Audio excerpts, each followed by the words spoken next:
அப்படின்னு இறைவன் எதிர்பார்க்கிறான் என்றால் அழிஞ்சில் மாதிரி இருக்கணும்னு எதிர்பார்க்கிறான். எப்படி இருக்கணும்னு இறைவன் எதிர்பார்க்கிறான் என்றால், கொடி மரத்தை கண்டவுடன் தழுவிக்கொள்வதைப் போல அவனை தழுவிக்கொள்ள வேண்டும் என்று இறைவன் எதிர்பார்க்கிறான். பெற்ற தாயை பார்த்தவுடன் தாவி வருகிற குழந்தையைப் போல இறைவனை பார்த்த மாத்திரத்தில் மட்டுமல்ல, பார்க்காத மாத்திரத்திலும் அவனிடத்தில் ஒரு ஈடுபாடு வரணும்னு அவன் எதிர்பார்க்கிறான். ஏறழிஞ்சில் இன்னைக்கு இல்லை. பெற்ற குழந்தையை நம்மவே அந்நியப்படுத்திட்டோம். 2 வயசுல இப்போ பள்ளிக்கூடத்துக்கு விட்டுட்டான். அந்நியமாகிக் கொண்டே வருகிறோம். பக்தி என்கிற பெயரால் ஒரு பெரிய நாடகத்தை பல பேர் கூச்சம் இல்லாமல் இன்றைக்கு நடத்தி கொண்டிருக்கிறார்கள். இதனுடைய விளைவு என்ன ஆயிற்று என்றால், சமூகத்தினுடைய எல்லா அங்கங்களும் இன்றைக்கு புரையோடி போய்விட்டது. தான் என்கிற கர்வமும் நான் என்கிற அகந்தையும், என்னால் தான் முடியும் என்று சொல்லக்கூடிய நினைப்பும், நான் போனால் போகலாம்னா சின்ன பற்று, ஒரு மாமிசத்துண்டு, ஒரு காக்கை இதை கவர்ந்தது, அத்தனையும் புசிக்க வேண்டும் என்று எடுத்து வேகமாக மாமிசத்துண்டோடு பறந்தது. ஒரு மாமிசத்துண்டு அந்த காக்கைக்கு கையில் வாயில் சிக்கிடுச்சு. நம்ம அதை அபகரிக்கணும்னு சொல்லி காக்கை இன்னொரு கழுகு காக்கை கூட்டங்கள் விரட்டுகிறது. அவங்களுக்கு கொடுத்துடக்கூடாது, அவங்களுக்கு கையில் இதை கொடுத்துட்டா நமக்கு கிடைக்காதுன்னு சொல்லி அதை எப்படியாவது காப்பாற்ற வேண்டும் என்கிற வேகத்தில், வெறியில் காக்கை வானத்தின் உச்சி வரைக்கும் போய்விட்டது. களைத்து போய் காக்கையின் வாயிலிருந்து மாமிசத்துண்டு கீழே விழுந்துடுச்சு. விழுந்த உடனே அதை விரட்டிய காக்கைகளும் கழுகுகளும் அந்த காக்கையை விரட்டுவதை விட்டுட்டு அதை கைப்பற்றுவதற்கு அது தரையை தூக்கி தாவி பறந்து வருகின்றன.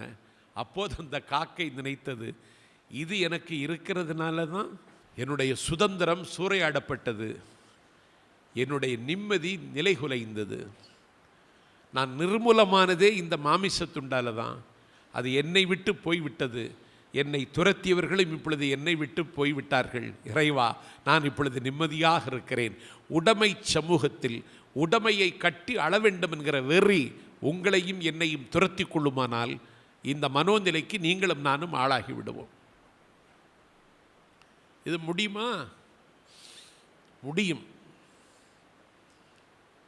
வாழ்க்கை என்பது உண்மையை தேடுகிற போராட்டம். வாழ்க்கை என்பது இன்பத்தை தேடுகிற முயற்சி. இன்பத்தை தேடுகிற முயற்சின்னு புறப்பட்டுட்டே இருக்கான். வாயால் இன்பம், கண்ணால் இன்பம், புலனால் இன்பம் என்று அனுபவிக்கிற போராட்டத்தில் சறுக்கிடுறோம். ஆனால் உண்மையை தேடுகிற போராட்டத்தில் சறுக்க மாட்டான். அவன் வெற்றி பெற்று விடுவான். அடுத்தவர்களுடைய இருப்பை ஒத்துக்கொள்ளக்கூடிய மனப்பான்மை நமக்கு வராது. கௌதம புத்தர் சித்தார்த்தம் ஆயிட்டான். அவன்கிட்ட சீடர்கள் இருந்தாங்க. அந்த சீடர்கள் 20 சீடர் இருக்கான். ஒரு சீடனுக்கு என்னன்னா, திருடாங்க, பென்சிலை திருடிடுவான், சிலேட்டை திருடிடுவான், பையை திருடிடுவான். 19 பேரும் சொன்னாங்க குருவிட்ட புத்தமடாலயத்தில், இந்த பையன் திருட்டு பையனாக இருக்கான், எங்கள் கூட அவனை வச்சிருக்க முடியாது, நீங்கள் அவனை சஸ்பெண்ட் பண்ணிவிடுங்க, வெளியேற்றிடுங்க அப்படின்னு சொல்லி பார்த்தாங்க. அந்த புத்தகுரு கேட்கவே இல்லை. இனிமேல் திருடாத, உன்னை வெளியேற்றணும்னு நிர்பந்திக்கிறாங்க, நான் எல்லாருக்கும் பொதுவானவன் குரு, அவங்க சொல்கிறதையும் கேட்கணும், உன்னையும் கட்டுப்படுத்தணும், எனக்கு அந்த பொறுப்பு இருக்குது, அதனால் இனிமேல் திருடாதேன்னு அவர் சொல்லி பார்த்தார்.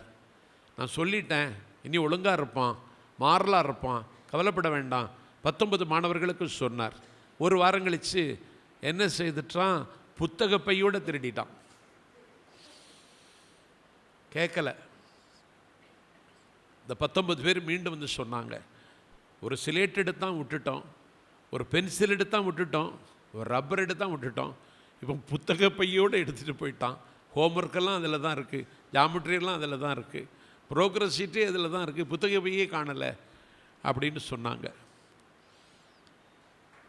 அவர் குரு பார்த்தார், இன்னும் என்ன செய்கிறது, அவனை வெளியேற்றி தீரணும்னு இவ்வளோ நிர்பந்தம் வருகிறதே அப்படின்னு சொல்லிட்டு அவர் ஒன்றும் யோசிக்கலை.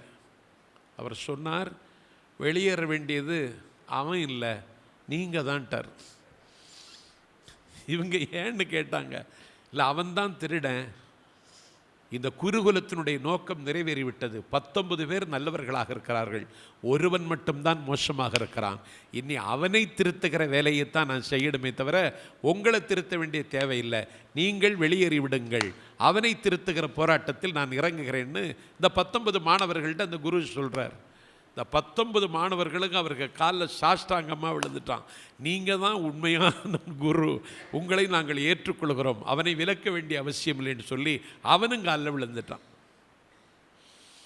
அப்போ மனத்தினால் மாசில்லாமல் இருப்பது தானே பக்தி. 1330 குறள் இருக்கு. ஒரு குறள் அப்படின்னு சொல்லி திருவனந்தபுரம் பல்கலைக்கழகத்தில் ஒரு செமினார் வச்சுருந்தாங்க. தமிழகத்தினுடைய முக்கியமான பேராசிரியர் பெருமக்கள் அழைக்கப்பட்டிருந்தார்கள்.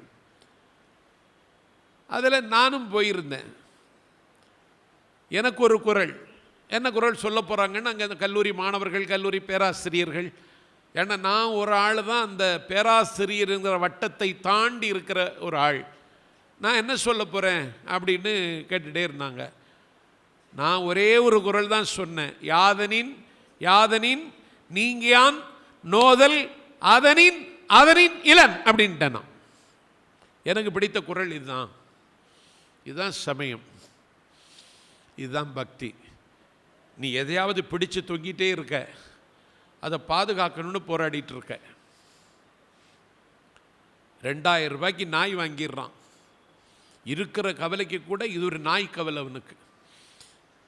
நாய் எதுக்கு வாங்கினேன்? பாதுகாப்புக்கு. இரவு வந்தால் குறைக்கணும், ஒரு எச்சரிக்கை தரும். சரி, நம்ம ஸ்டேட்டஸுக்கு 2000 ரூபா நாய் போதாதுன்னு சொல்லி ஆஸ்திரேலியாவிலிருந்து வந்ததான் 40,000 ரூபான்னு வாங்கிட்டான். மனைவிக்கு ரொம்ப மகிழ்ச்சி. அவள் எல்லார்ட்டையும் சொன்னான், 40,000 ரூபாய் நாய் வாங்கியிருக்கோம், பேர் வச்சுருக்கோம், ப்ரூனோ அவர் பெட் அப்படின்னு பேர் வச்சுருக்கோம். ப்ரூனோன்னு பேர். நியூயார்க்குக்கு போயிருந்தால எந்த வீட்டுக்கு முன்னாடி நாய் கிடையாது, எந்த வீட்டுக்கும் காம்பவுண்டு கிடையாது, எந்த வீட்டுக்கும் கேட்டு கிடையாது. 600 ஸ்கொயர் ஃபீட்டில் வீடு கட்டுறான், காம்பவுண்டு அதை விட பெருசாக இருக்குது. இங்கே அவனுக்கு எந்த வீட்டுக்கும் காம்பவுண்டு சுவர் கிடையாது, எந்த வீட்டுக்கும் கேட்டு கிடையாது, எந்த வீட்டிலையும் நாயை பார்க்கல. இதனடா நாய் இல்லாமல் ஒரு நாடா அப்படின்னு எனக்குள்ளே ஒரு இது. ஒரு நண்பர் பகல் விருந்துக்கு என்னை கூப்பிட்டுருந்தார். அதான் ராபர்ட் ரூமு. இது யார் ரூமு அப்படின்னு கேட்டேன். இது பெர்லின் ரூமு அப்படின்னார். பெர்லின் யாருன்னா நாய்.